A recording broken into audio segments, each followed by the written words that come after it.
اگر آپ کو میری یہ ویڈیو پسند آئے تو like comment and share subscribe کرنا مت بھولیے۔ السلام علیکم معزز ناظرین، جیسا کہ آپ لوگ جانتے ہیں ہم پڑھ رہے ہیں سیرت نبوی صلی اللہ علیہ وآلہ وسلم، لیکن شروع کرنے سے پہلے میری آپ سب سے گزارش ہے کہ ایک دفعہ نبی کریم صلی اللہ علیہ وآلہ وسلم پر درود شریف پڑھ دیں، اور اس کے بعد جہاں بھی نبی کریم صلی اللہ علیہ وآلہ وسلم کا نام مبارک آئے وہاں پر درود شریف ضرور پڑھیں، اور اگر آپ درود شریف نہیں پڑھ سکتے تو کم از کم صلی اللہ علیہ وآلہ وسلم ضرور کہیں۔ تو چلیں شروع کرتے ہیں۔ اس کا باب نمبر 101 ہے جس کا نام ہے غزوہ حنین۔ پھر اس روز حضرت صلی اللہ علیہ وآلہ وسلم نے حضرت بلال رضی اللہ تعالیٰ عنہ کو حکم دیا کہ کعبہ کی چھت پر چڑھ کر اذان دیں۔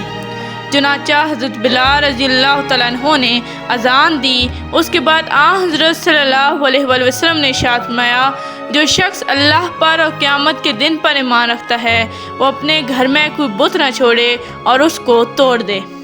لوگ بتوں کو توڑنے لگے۔ حضرت ابو سفیان رضی اللہ تعالیٰ عنہ کی بیوی ہندہ رضی اللہ تعالیٰ عنہ جب مسلمان ہو گئے تو اپنے گھر میں رکھے بت کی طرف بڑھی اور لگی اس کو ٹھوکریں مارنے، اور ساتھ میں کہتی جاتی تھی، ہم لوگ تیری وجہ سے بہت دھوکے اور غرور میں تھے۔ پھر رسول اللہ صلی اللہ علیہ وآلہ وسلم نے گرد و نواح میں صحابہ کرام رضی اللہ تعالیٰ عنہ کو بھیجا تاکہ ان علاقوں میں رکھے بتوں کو بھی توڑ دیا جائے۔ بعض علاقوں میں لوگوں نے باقاعدہ عبادت گاہیں بنا رکھی تھیں اور ان میں بت رکھے گئے تھے۔ مشرکین ان بتوں کو اور عبادت خانوں کا اتنا ہی احترام کرتے تھے جتنا کہ کعبہ کا۔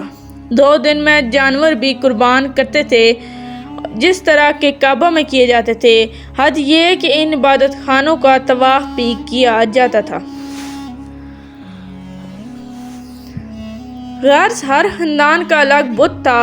فتح مکہ کے بعد حضور اکرم صلی اللہ علیہ وآلہ وسلم نے 19 دن تک وہاں قیام فرمایا، اور اس دوران آپ کثر نمازیں پڑھتے رہے، اور اس دوران ایک عورت نے چوری کر لی۔ حضور اکرم صلی اللہ علیہ وآلہ وسلم نے اس کا ہاتھ کاٹنے کا حکم فرمایا۔ اس کی قوم کے لوگ جمع ہو کر حضرت اسامہ بن زید رضی اللہ تعالیٰ عنہ کے پاس آئے، وہ حضرت صلی اللہ علیہ وسلم سے سفارش کریں۔ حضرت اسامہ رضی اللہ تعالیٰ عنہ نے جب اس عورت کی سفارش کی تو آپ صلی اللہ علیہ وسلم کے چہرے کا رنگ بدل گیا اور فرمایا، کیا تم اللہ کے مقرر کردہ سزاؤں میں سفارش کرتے ہو؟ حضرت اسامہ رضی اللہ تعالیٰ عنہ نے فوراً عرض کیا، اے اللہ کے رسول میرے لیے استغفار فرمائیں۔ حضرت صلی اللہ علیہ وسلم اسی وقت کھڑے ہوئے، پھر اللہ کی حمد و ثنا بیان کی اور پھر یہ خطبہ دیا، لوگوں تم سے پہلی قوموں کو صرف اس بات نے ہلاک کیا کہ اگر ان میں کوئی باعزت آدمی چوری کر لیتا تو اسے سزا نہیں دیتے تھے، لیکن اگر کوئی کمزور آدمی چوری کرتا تو اسے سزا دیتے تھے۔ قسم ہے اس ذات کی جس کے قبضے میں میری جان ہے، اگر فاطمہ بنت محمد بھی چوری کرتی تو میں ان کا بھی ہاتھ کاٹ دیتا۔ اس کے بعد آپ صلی اللہ علیہ وسلم کے حکم سے اس عورت کا ہاتھ کاٹ دیا گیا۔ پھر حضور اکرم صلی اللہ علیہ وسلم نے عتاب بن اسید رضی اللہ تعالیٰ عنہ کو مکہ معظمہ کا والی مقرر فرمایا اور انہیں حکم فرمایا کہ لوگوں کو نماز پڑھایا کریں۔ یہ پہلے امیر ہیں جنہوں نے فتح مکہ کے بعد مکہ میں جماعت کے ساتھ نماز پڑھائی۔ آپ صلی اللہ علیہ وسلم نے حضرت معاذ بن جبل رضی اللہ تعالیٰ عنہ کو عتاب بن اسید رضی اللہ تعالیٰ عنہ کے پاس چھوڑا تاکہ وہ لوگوں کو حدیث اور فقہ کی تعلیم دے سکیں۔ عتاب بن اسید رضی اللہ تعالیٰ عنہ دھوکے بازوں اور بے نمازیوں پر بہت سخت تھے۔ وہ لوگوں سے کہا کرتے تھے کہ جس کے بارے میں نے سنا کہ وہ بلا وجہ جماعت کی نماز چھوڑتا ہے میں اسے قتل کر دوں گا۔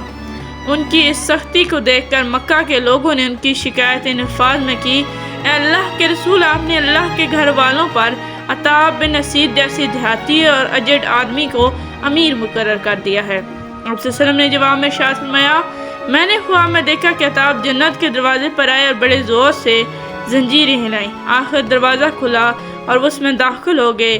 ان کے ذریعے اللہ نے اسلام کو سر بلند فرمایا۔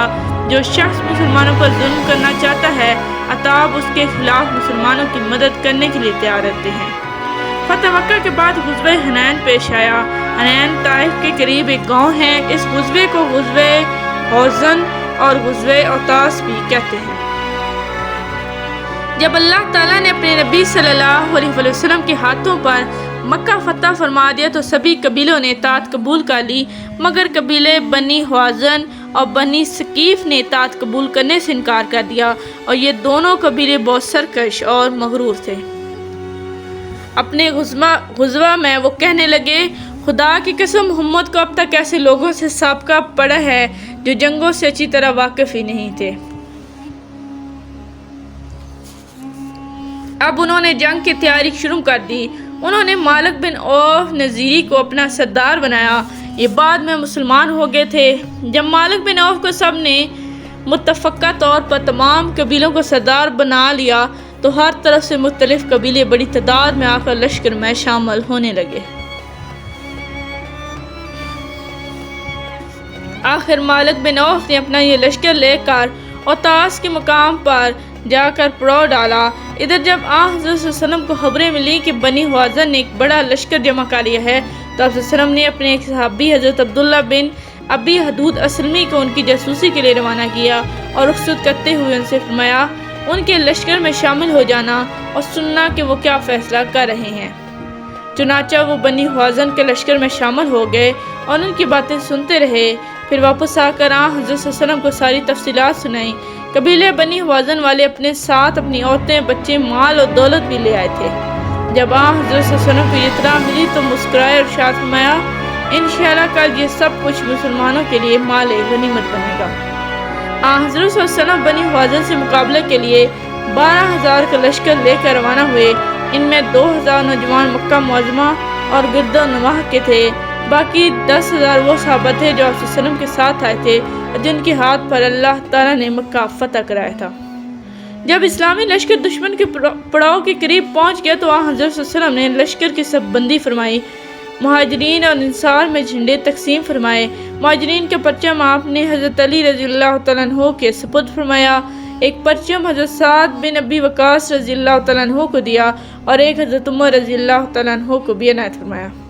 انصار میں سے آپ صلی اللہ علیہ وسلم نے پرچم حباب بن مظہر رضی اللہ تعالیٰ عنہ کو عطا فرمایا، ایک پرچم اسید بن حفیر رضی اللہ تعالیٰ عنہ کو عنایت فرمایا۔ جب حضور اکرم صلی اللہ علیہ وسلم اپنی خچر پر سوار ہوئے تو 2 زریں پہنے ہوئے تھے، خود لوہے کا ہیلمٹ بھی پہن رکھا تھا۔ حضور اکرم صلی اللہ علیہ وسلم اپنے لشکر کو لے کر آگے بڑھے۔ مشرکوں کے لشکر کی تعداد 20,000 تھی اور انہوں نے اپنے لشکر کو پہاڑوں اور دروں میں چھپا رکھا تھا۔ جون ہی اسلامی لشکر وادی میں داخل ہوا، مشرکین نے اچانک ان جنگوں سے مسلمانوں پر حملہ کر دیا اور زبردست تیر اندازی شروع کر دی۔ یہ لوگ تھے بہت ماہر تیر انداز، ان کا نشانہ بہت پختہ تھا۔ اس اچانک زبردست حملے سے مسلمان گھبرا گئے اور ان کے پاؤں اکھڑ گئے۔ مشرکین کی ہزاروں تیر ایک ساتھ آ رہے تھے، بہت سے مسلمان منہ پھیر کر بھاگے، لیکن اللہ کے رسول اپنی جگہ جمے رہے، 1 انچ بھی پیچھے نہ ہٹے۔ مسلمانوں کے لشکر میں اس روز دراصل مکہ کے کچھ مشرک بھی چلے آئے، یہ مال غنیمت کے لالچ میں آئے تھے۔ جب زبردست تیر اندازی ہوئی تو یہ ایک دوسرے کو کہنے لگے، بھائی موقع ہے میدان سے بھاگ نکلنے کا، اس طرح مسلمانوں کے حوصلے پست ہو جائیں گے۔ اس کے ساتھ ہی وہ یکدم بھاگ کھڑے ہوئے۔ انہیں بھاگتا دیکھ کر بعض ایسے مسلمان جنہوں نے فتح مکہ کے موقع پر اسلام قبول کیا تھا یہ سمجھے کہ ان کے ساتھی مسلمان بھاگ رہے ہیں، ان پر گھبراہٹ طاری ہو گئی اور وہ بھی بھاگنے لگے۔ اس طرح ایک دوسرے کو بھاگتا دیکھ کر سب پریشان ہو گئے، لہٰذا باقیوں کے بھی پاؤں اکھڑ گئے۔ حضرت صلی اللہ علیہ وسلم کے آس پاس صرف چند صحابہ رہ گئے، ان میں حضرت ابو بکر، حضرت عمر، حضرت علی، حضرت عباس اور ان کے بیٹے حضرت فضل، ربیع بن حارث، حضرت صلی اللہ علیہ وسلم کے چچا زاد بھائی ابو سفیان بن حارث رضی اللہ تعالیٰ عنہ شامل تھے۔ ان کے علاوہ 90 کے قریب صحابہ اکرام تھے، گویا آپ کے آس پاس صرف 100 کے قریب صحابہ رہ گئے۔ حضور اکرم صلی اللہ علیہ وسلم اس وقت فرما رہے تھے، میں اللہ کا رسول ہوں، میں محمد بن عبداللہ ہوں، میں اللہ کا بندہ اور اس کا رسول ہوں۔ اس کے بعد آپ صلی اللہ علیہ وسلم نے حضرت عباس رضی اللہ تعالیٰ عنہ سے فرمایا، عباس لوگوں کو پکارو اور کہو، اے گروہ انصار، اے بیت رضوان والوں، اے مہاجرین۔ حضرت عباس رضی اللہ تعالیٰ عنہ بلند آواز میں پکارے، مسلمانوں کو بلایا۔ جو مسلمان حضور اکرم صلی اللہ علیہ وسلم کے گرد جمع تھے انہوں نے کافروں پر زبردست حملہ کر دیا۔ ادھر آپ صلی اللہ علیہ وسلم نے کنکریوں کی ایک مٹھی اٹھائی اور کافروں کی طرف پھینک دی، ساتھ ہی فرمایا یہ چہرے بگڑ جائیں۔ اس وقت تک حضرت عباس رضی اللہ تعالیٰ عنہ اور چند دوسرے صحابہ کی آواز سن کر بھاگتے ہوئے مسلمان بھی واپس آ گئے اور انہوں نے جم کر لڑنا شروع کر دیا۔ اس طرح جنگ ایک بار پھر ہو چکی تھی۔ کنکریوں کی اس مٹھی کو اللہ تعالیٰ نے اپنی قدرت سے کافروں کی آنکھوں تک پہنچا دیا۔ ان کی آنکھوں میں کیا گری کہ وہ بری طرح بدحواس ہو گئے۔ وہ بری طرح بھاگ نکلے اور اس جنگ کی شروع ہونے سے پہلے لشکر کی تعداد دیکھ کر ایک صحابی نے یہ کہا تھا کہ اللہ کے رسول آج ہماری تعداد اس قدر ہے کہ دشمن سے شکست نہیں کھا سکتے۔